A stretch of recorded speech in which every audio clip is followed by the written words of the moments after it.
भारत ने 2 दिन पहले यानी 15 अगस्त 2021 को अपने आज़ादी के 75 साल मनाया है। तो इस मौके पर डॉक्टर बाबा साहब अम्बेडकर के आज़ादी के बारे में क्या विचार थे, या जो आज़ादी हासिल हुए हैं उसको बचाने के लिए या उसके क्या खतरे हैं उसके खिलाफ, जो हमें आज़ादी मिली है बड़े संघर्ष के बाद, उसको बचाने के लिए, या वो जो आज़ादी है वो हमसे कैसे छीन सकते हैं, इस बारे में बाबा साहब जी के क्या विचार थे, और वो किस किस इंडिविजुअल को या किस व्यक्ति को आज़ाद मानते थे, इस बारे में आज बात करेंगे। खुद बाबा साहब आम्बेडकर ने दो दो स्वतंत्रता आंदोलन एक साथ चलाए थे या लड़े थे। एक तो अंग्रेज़ों से आज़ादी का आंदोलन लड़ रहे थे, और दूसरा अछूतों को जातिवादियों की गुलामी से आज़ाद करने का एक संग्राम वो साथ साथ लड़ रहे थे, जो उन्होंने अकेले ही लड़ा था।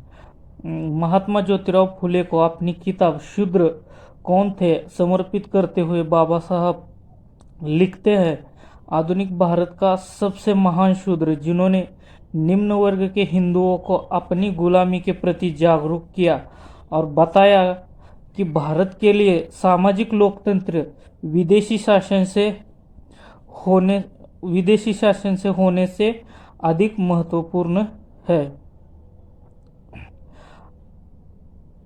आज़ादी के बारे में बाबा साहब कहते हैं कि सिर्फ राजनीतिक रूप से स्वतंत्र भारत होना काफ़ी नहीं है, ज़रूरत इस बात की है कि एक ऐसे भारतीय राष्ट्र का निर्माण किया जाए जहां पर हर नागरिक के पास धार्मिक और राजनीतिक अधिकार हो, ताकि हर व्यक्ति को विकास का समान अवसर मिले। निसंदेह स्वतंत्रता खुशी की बात है, लेकिन हमें यह नहीं भूलना चाहिए कि इस स्वतंत्रता ने हम पर अधिक जिम्मेदारियां डाली है। स्वतंत्रता से हमने कुछ भी गलत होने के लिए अंग्रेजों को जिम्मेदार ठहराने का बहाना खो दिया है। यदि इसके बाद चीज़ें गलत हो जाती है तो हमारे पास खुद को छोड़कर कोई भी दोषी नहीं होगा।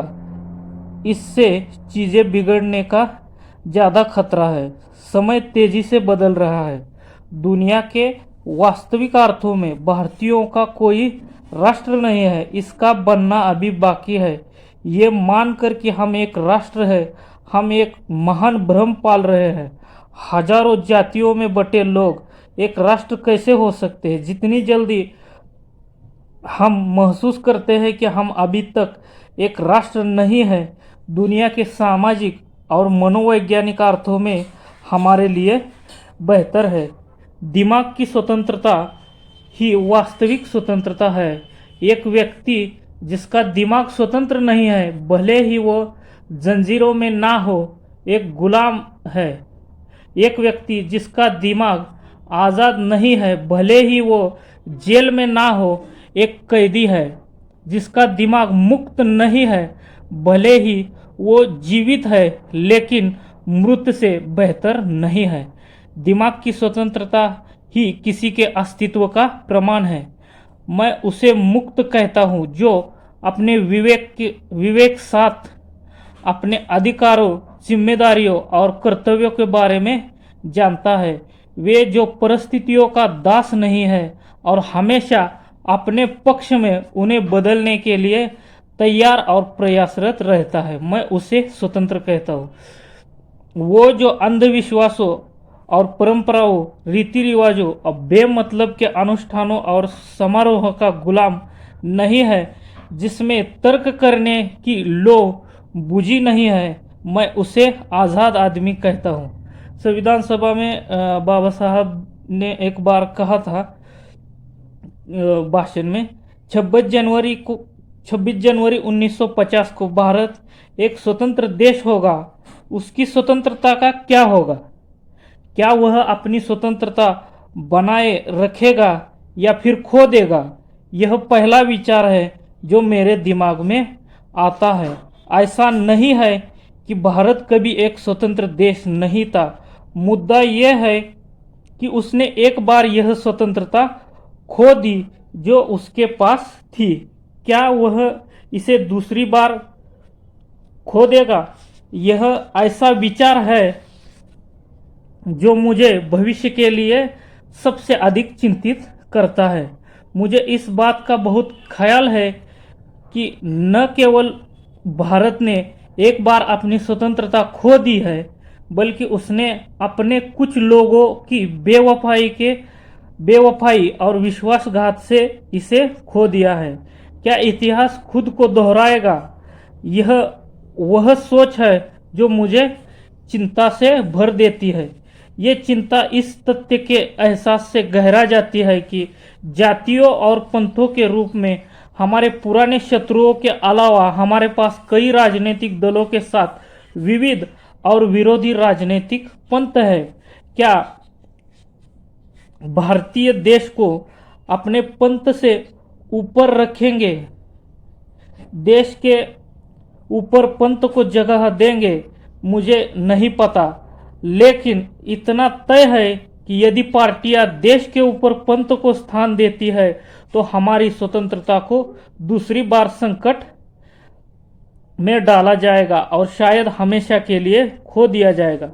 तो अभी जो अफगानिस्तान में चल रहा है मामला, जैसे धर्म को मानने वालों ने वहां पर जो सत्ता शासन है उसको एकदम तहस नहस कर दिया है और मानव अधिकारों का जिस तरीके से हनन हो रहा है, तो उसी बात का डर बाबा साहब यहाँ पर अपने भाषण में उजागर कर रहे हैं, उस पर प्रकाश डाल रहे हैं।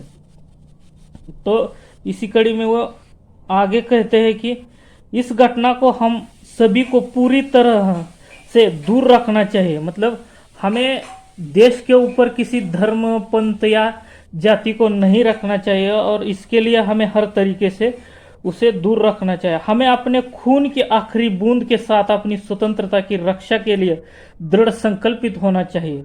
तो बाबा साहब कहते हैं कि स्वतंत्रता के लिए हमें अपने खून की आखिरी बूंद तक दृढ़ संकल्पित होना चाहिए।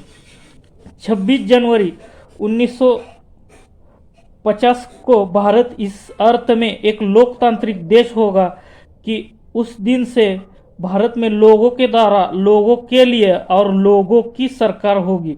मेरे दिमाग में वही विचार आता है। उसके लोकतांत्रिक संविधान का क्या होगा? क्या वह इसे बनाए रख पाएगा या फिर इसे खो देगा? यह दूसरा विचार है जो मेरे दिमाग में आता है और मुझसे पहले की तरह ही चिंतित करता है। तो बाबा साहब ने एक तरीके से स्वतंत्रता के लिए जो खतरे हैं उस पर भी प्रकाश डालने का काम किया है अपने विचारों के द्वारा। तो बाबा साहब की स्वतंत्रता के बारे में जो विचार है इसको लेकर आपकी क्या राय है, कमेंट बॉक्स में ज़रूर कमेंट करें। धन्यवाद।